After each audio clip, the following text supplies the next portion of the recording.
important that we understand the metaverse, the people who make it possible and worthwhile, and what we can learn from their failures and successes. Because more than any other technology that's come before it, the metaverse is shaped by the user communities that thrive in it. Making a metaverse that matters is ultimately their story. The introduction explains why we should even want a metaverse that matters. This book is told in 4 parts. Part 1, Conception, tells the untold story of the metaverse's origins in and around Neal Stephenson's classic novel Snow Crash, and the first fully realized attempt to create it, with Second Life, and what we can learn from the near disaster that followed. It closes with the metaverse's rebirth as an idea championed by Facebook, now Meta, and how its many missteps have confused the underlying concept. Part 2, Realization, includes snapshots of several metaverse platforms that evolved, often in unexpected and surprising ways, to reach mass-market prominence and mainstream awareness. Roblox, Fortnite, VRChat, and Lamina One, the platform co-created by Stephenson himself. Their successes and user communities help show us how the technology might evolve for the better, just as their shortcomings warn us how that evolution can sometimes go awry.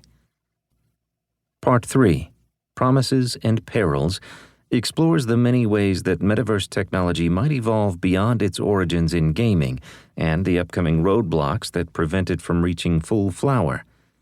It's here that I also address the many myths commonly held among metaverse advocates and the technorati, which I believe tend to take us in fruitless directions.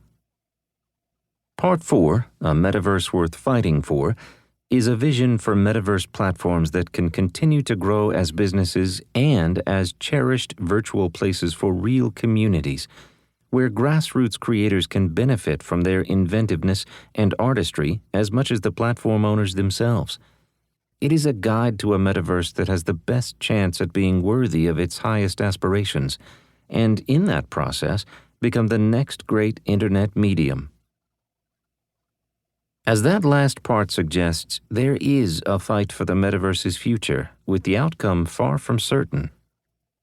This conflict will enmesh companies and the user communities who depend on each other and draw the current internet giants into the fray. It will finally ensnare whole societies and world governments, who scarce grasp the barest outlines of the alternate reality already emerging beneath our screens. Making a Metaverse That Matters tells that story too. The matters of the book title comes with a hidden double blade. I believe the metaverse will transform us, on balance, for the better, but it will also introduce dark old troubles in a new context and new dangers that we as a society are hardly ready to understand.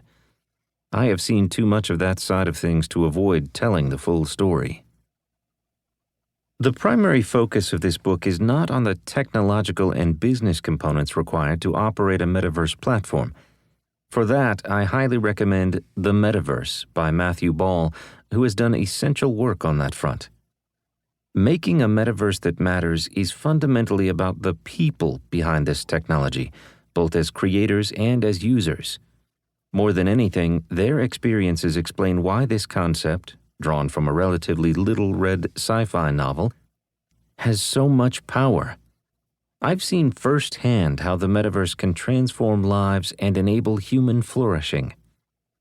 Making a metaverse that matters is also, finally, my story, one that I've been writing in one form or another for roughly 20 years, since around the start of my writing career.